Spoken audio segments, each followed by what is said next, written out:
दोस्तों, स्वागत है आपका अपने YouTube चैनल कुमार के सब क्लासेस में। दोस्तों, आज इस वीडियो में हम बात करने वाले हैं रैम क्या चीज़ होती है। बहुत ही ज़्यादा इम्पोर्टेंट टॉपिक है आपके लिए, क्योंकि आप ट्रिपल सी कर रहे हो या फिर ओ लेवल जैसे कंप्यूटर कोर्स कर रहे हो या फिर कंप्यूटर की बेसिक की जानकारी, किसी भी कंपटीशन लेवल में रैम जरूर ही पूछा जाता है। रैम बहुत ही ज़्यादा इंपॉर्टेंट टॉपिक है, तो आज हम रैम के ऊपर ही चर्चा करने वाले हैं कि रैम होता क्या है। सबसे पहले इसके बारे में जानने से पहले आपको इसकी फुल फॉर्म जरूर पता होनी चाहिए। रैम की जो फुल फॉर्म होती है वो होती है random access memory. Random access memory.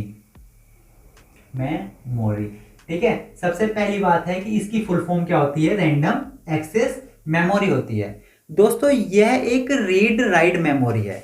कौन सी मेमोरी है? मैंने आप इससे बोला है रीड एंड राइट।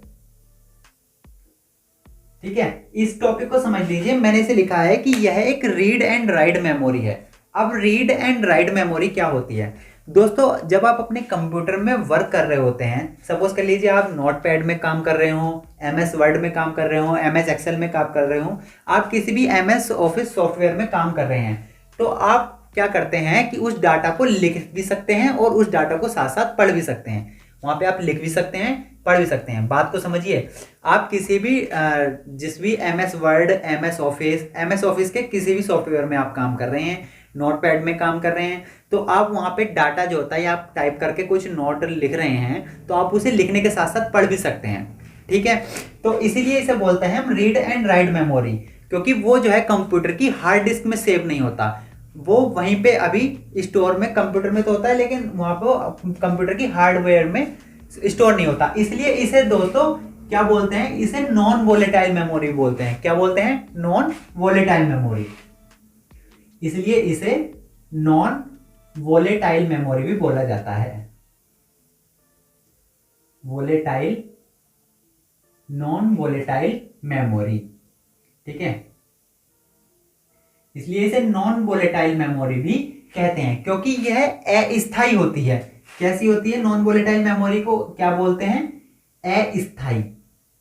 अस्थायी से क्या मतलब है, इसे मैं भी आपको एक्सप्लेन करके दिखा देता हूं। नॉन वोलेटाइल को मतलब है अस्थायी। अब मैंने दोस्तों रैम को अस्थायी क्यों कहा है? क्योंकि इस बात को बहुत ही समझना, क्योंकि यह बहुत ही ज्यादा इंपॉर्टेंट बात है। दोस्तों, जब आप नोटपैड में काम कर रहे होते हैं, तो अगर कंप्यूटर की पावर जो है स्विच ऑफ हो जाए, यानी कंप्यूटर ऑफ हो जाए, पावर चली जाए, तो ये जो आप जिस सॉफ्टवेयर में काम कर रहे हैं उसका डाटा जो अभी आपने टाइप किया है, अगर आपने उसे सेव नहीं किया तो वो क्या होता है? लॉस्ट हो जाता है। वो क्या है? गायब हो जाता है, यानी खो जाता है। फिर वो दोबारा कंप्यूटर होने पे आपको दिखाई नहीं देगा, फिर आपको नए सिरे से काम करना पड़ता है। इसलिए इसे बोलते हैं अस्थायी मेमोरी या नॉन वोलेटाइल मेमोरी। ठीक है, तो रैम के बारे में हमने क्या जाना है? रैम के बारे में हमने अभी जाना है कि यह एक रैंडम एक्सेस मेमोरी, इसका पूरा नाम रैंडम एक्सेस मेमोरी होता है। नंबर 2, यह रीड एंड राइट मेमोरी है। रीड एंड राइट से मतलब है हम इसमें लिखने का काम और पढ़ने का काम कर सकते हैं। नॉन वोलेटाइल मेमोरी यानी कि अस्थायी मेमोरी है। यह तभी तक कंप्यूटर में स्टोर रहती है जब तक कंप्यूटर को पावर सप्लाई मिलती रहती है। जैसे ही पावर सप्लाई ऑफ होती है, कंप्यूटर स्विच ऑफ होता है, यह मेमोरी खो जाती है, लॉस्ट हो जाती है। इसलिए इसे नॉन वोलेटाइल मेमोरी या अस्थायी मेमोरी भी कहा जाता है।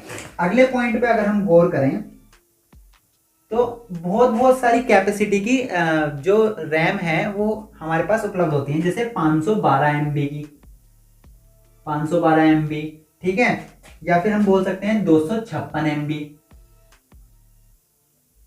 ETC, यानी कि इतनी स्टोरेज की क्या होती है हमारे पास रैम उपलब्ध होती है कंप्यूटर के अंदर। वो हमारे कंप्यूटर खरीदते वक्त हम ध्यान रखते हैं। ठीक है, तो कहने का मतलब यह है, यहाँ पे रैम के बारे में बस आपको इतना ही जानना काफी है आपके लिए। रैम का पूरा नाम रैंडम एक्सेस मेमोरी होता है, रीड एंड राइट मेमोरी है। पढ़ भी सकते हैं, लिख भी सकते हैं, लेकिन उसमें हम परिवर्तन भी कर सकते हैं। ठीक है, नॉन वोलेटाइल मेमोरी में क्या होता है कि डाटा जो होता है वो अस्थायी होता है, क्योंकि तभी तक स्टोर रहता है जब तक कंप्यूटर को पावर सप्लाई मिलती रहती है। जैसे ही कंप्यूटर की पावर सप्लाई स्विच ऑफ होती है, तो यह मेमोरी भी जो इसके अंदर जो डाटा होता है वह भी हम लॉस्ट हो जाता है, यानी कि वह भी कंप्यूटर के साथ चला जाता है। कंप्यूटर की स्टोरेज के लिए मैं बता दूं 512 MB, 256 MB, इस टाइप से जो है कंप्यूटर स्टोरेज में रैम मेमोरी हो सकती है। तो दोस्तों, मेरे चैनल को लाइक और सब्सक्राइब कर लीजिए, क्योंकि कंप्यूटर से रिलेटेड ऐसे सब्जेक्ट से मैं वीडियो बनाता रहता हूं। आने वाली वीडियो मेरी किस पे होने वाली है, रोम के ऊपर होने वाली है, क्योंकि आपने रैम के बारे में जाना है तो रोम के बारे में जानना बहुत ही जरूरी है। क्योंकि क्वेश्चन कभी भी ऐसे नहीं आता कि रैम के बारे में बताइए या रैम क्या होता है। हमेशा क्वेश्चन ऐसे बन जाता है कि रैम और रोम के बारे में आप क्या समझते हैं, या रैम और रोम में डिफरेंस क्या है। तो इन टॉपिक को जरूर नोट कर लेना, क्योंकि रोम जो रोम है वो भी इसके अपोजिट होता है, क्योंकि रैम का opposite Rome.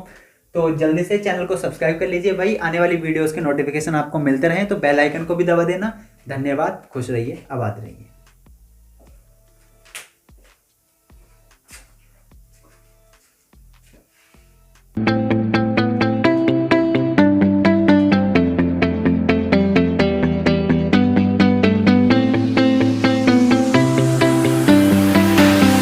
I see the light inside you.